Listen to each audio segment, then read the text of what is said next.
So, how many hours do you work each day, and how do you manage your time? Because it's about the time factor, and you work in Thailand, and your customer is not in Thailand, also your partner. Well, since my development team is in India, but I work in Thailand, and most of my customers are in the US and Europe. So basically, I work nearly 18 hours a day. So my day starts from 10 o'clock in the morning till 4 a.m. in the morning here, and then I go to bed 5 o'clock in the morning here. And you get used to it? Yeah, I get used to it because this is something that I'm doing for a long time, and actually I love talking to my customers, and I love because I actually wait for them. You know, when I hear that they're excited, they're like, oh, this thing happening, I really like what you guys do, and when they talk about some problem they're facing and I could solve it, it's really very rewarding to me. And so it doesn't feel like I'm waiting for something, but it's one type of entertainment for me. So I really love it. I love every moment of it. And you are Bangladesh. I'm from Bangladesh. Yes. And your partner is from India, and you work for US company, but why you should stay in Thailand? This is actually very simple because, well, I could do this from staying in Bangladesh, but I came here to study in this country. I love this country. I love staying in Thailand. I love the food. I love the home, and this is a very beautiful country. And India gives me the advantage because there are a lot of skilled force in working force in India. Even though you look at Thai industry right now, if you look at Chief Technology Officer for AIS, is India. If you look at basically all the top big companies in Thailand, most of the top executives coming from India. Same thing also for America. Top executives come from India. Why? Because they produce a lot of qualified people.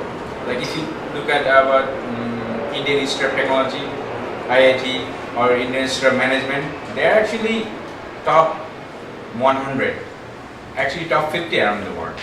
So you get very qualified people at the price of Asian salary. And I save a lot of money by hiring Indian people.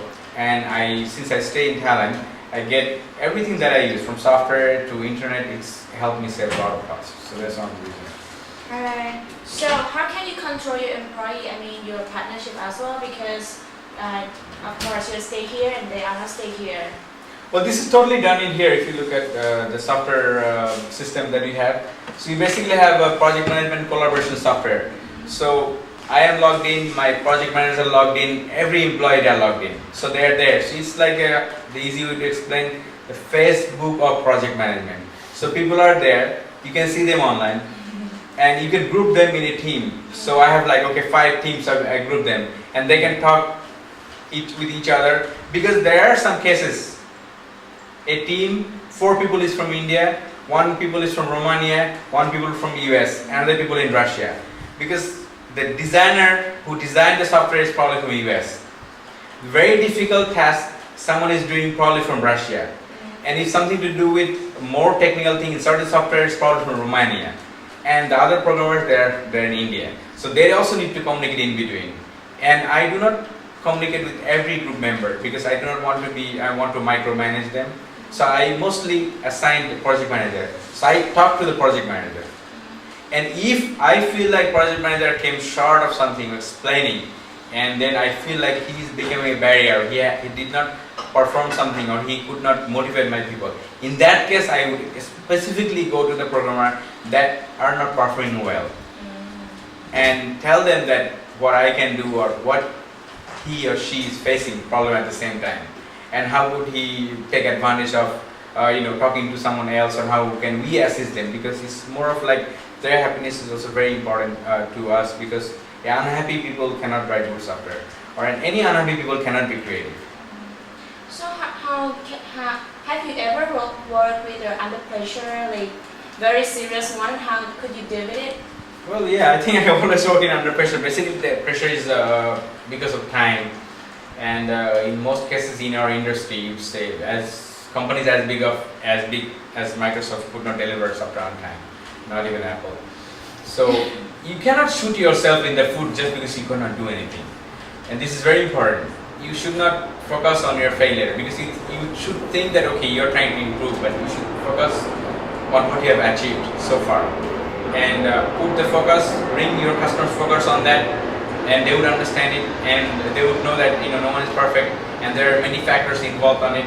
So, and then just be happy for what you are doing at this moment and what you have accomplished at the moment, because what has happened, and being under pressure or being acting like a crazy person is not going to help. So this is something that you need to learn, that you have to become, and you have to accept the things as it is, as they appear in front of you. Do you have any plan to change your job in the future? I guess no. No, I don't think I want to, because I think I'm one of the most luckiest person in the world. I live my life that a lot of people could only dream of, and I can just walk away from this desk anytime, but I'm still working.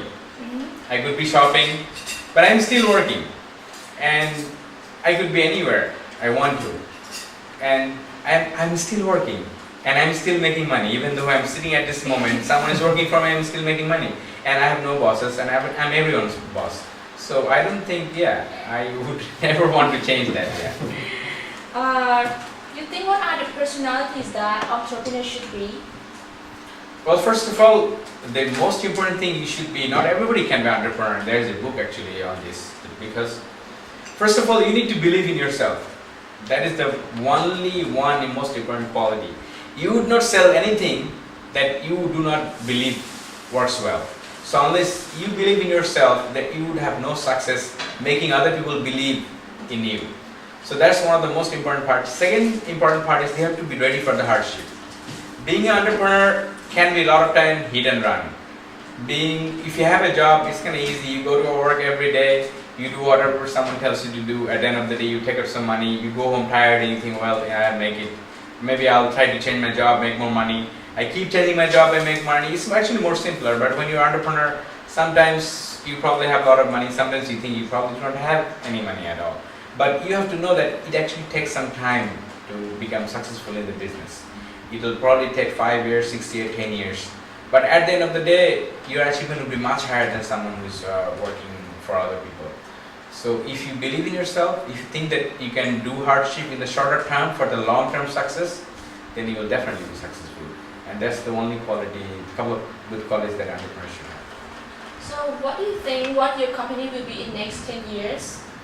Well, we want to be one of the top software houses in Asia, and we want to provide something that other companies are not giving. We want to be in the niche. Do you have any suggestions for those who are interested in, like technological tech?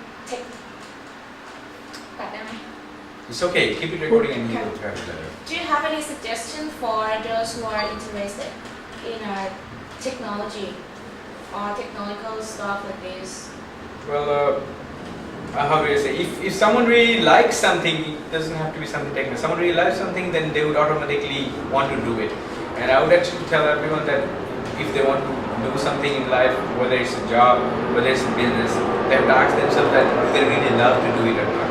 And given them any choices, would they do something else? If they say yes, they would do something else, then they wouldn't love it. Because love is something that's universal. Even the good time, bad time, you'll stick with it. And if you have love, then you will basically survive in any difficulty that comes in front of you.